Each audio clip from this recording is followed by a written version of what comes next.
আসসালামু আলাইকুম প্রিয় প্রবাসী ভাইয়েরা, আশা করি ভালো আছেন। আপনাদের দোয়ায় আমিও ভালো আছি।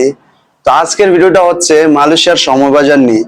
তো মালয়েশিয়ার সমবাজার নিয়ে কিন্তু আজকে বাংলাদেশে কারিগরি বৈঠক বসেছে আজ। তো আমি বিস্তারিত তথ্য আপনাদেরকে একদম স্ক্রিনে পড়ে শোনাবো এবং কি বিস্তারিত কি ঘটনা হয়েছে বা কি আসে বিষয় আপনাদের সাথে খোলাসা করব। তো যেহেতু আজকে বৈঠক হয়েছে বাংলাদেশে, এখানে বলেছে মালয়েশিয়ার সমবাজার নিয়ে বাংলাদেশ মালয়েশিয়ার যৌথ কারিগরি বৈঠক অনুষ্ঠিত হতে যাচ্ছে, মানে আজকে অনুষ্ঠিত হয়ে গেছে অলরেডি। তো যেখানে বলা হয়েছে যে সমবাজার চালু নিয়ে কিন্তু এটা নিয়ে একটা গুরুত্বপূর্ণ বৈঠক কিন্তু ছিল। তো এখানে বলা হয়েছে বৈঠকে ফের মালয়েশিয়ার সমবাজার চালু করা এবং কি গত বছর যেই মুহূর্ত আটকে যাওয়া কর্মীদের যাওয়া নিশ্চিত করা নিয়ে মূলত আলোচনা হয়েছে। প্রবাসী কল্যাণ ও বৈদেশিক কর্মসংস্থান মন্ত্রণালয় থেকে আজকে মানে এই বিস্তারিত তথ্যটা জানা গেছে কি, তো এর ভিতরে এর পাশাপাশি গত বছরের 31শে মে যেসব কর্মী যেতে পারেনি, মানে বাংলাদেশ থেকে যেসব কর্মী আটকে গেছিল 31শে মে গত বছর, কিন্তু 2024 এটা তো 2025, তো কিভাবে অগ্রাধিকার ভিত্তিতে পাঠানো যায় সে বিষয়ে আলোচনা হয়েছে। বা এছাড়া কর্মীদের সুবিধা অসুবিধা এবং যারা অবৈধ রয়েছেন, বিশেষ করে অবৈধ প্রবাসীদের জন্য এটা কিন্তু একটা সুখবর হতে পারে।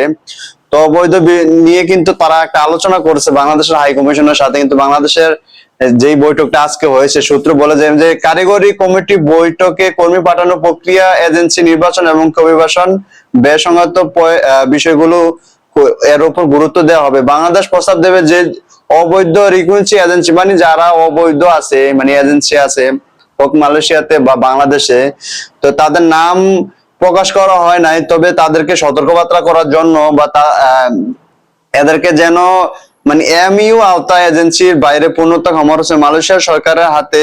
এই স্বাক্ষরক মেয়াদ ডিসেম্বর পর্যন্ত, তাই আমাদের পক্ষ থেকে নতুন করে চুক্তি না করে বিদ্যমান স্বাক্ষরে কিছু দ্বারা সংশোধন করার প্রস্তাব এসেছে। মানে এখানে বলা হয়েছে যে যে সকল এজেন্সি বাংলাদেশ থেকে লোক নিত অথবা আপনার যে সকল এজেন্সি কাজ করে তাদের সাথে নতুন কোনো কন্ট্রাক্ট না করে, মানে আগে যেসব কন্ট্রাক্ট ছিল এগুলো যাতে মানে জরুরি সংশোধন করা হয় এবং কি যাতে কোনো দুর্নীতি না হয়। দেখেন বাংলাদেশ থেকে কিন্তু অসংখ্য লোক মালয়েশিয়াতে এসে প্রতারিত হয়ে যায়, কাজ থাকে না, বিভিন্ন এজেন্টের দ্বারা আপনার প্রতারিত হয়। তো এই মানে কাজগুলো যাতে সংশোধন আগে করা হয়, এই বৈঠকে এটাই মানে আপনার মেইন আলোচনার টপিক কি। তো আরেকটা জিনিস আছে, এখানে বলা হয়েছে বাংলাদেশের পক্ষ থেকে নেতৃত্ব দিয়েছেন যিনি, তিনি বৈদেশিক কর্মস্থলের মন্ত্রণালয়ের সিনিয়র সচিব ডক্টর নেয়ামতুল্লাহ ভুইয়া, মানে উনি এটা নেতৃত্ব দিয়েছেন কি। এছাড়া দুই দেশের পক্ষ থেকে 15 জন কর্মকর্তা উপস্থিত ছিলেন। তো যারা এই বর্তমানে মালয়েশিয়াতে আসতে চাচ্ছেন তাদের জন্য কিন্তু এই ভিডিওটা গুরুত্বপূর্ণ হতে পারে।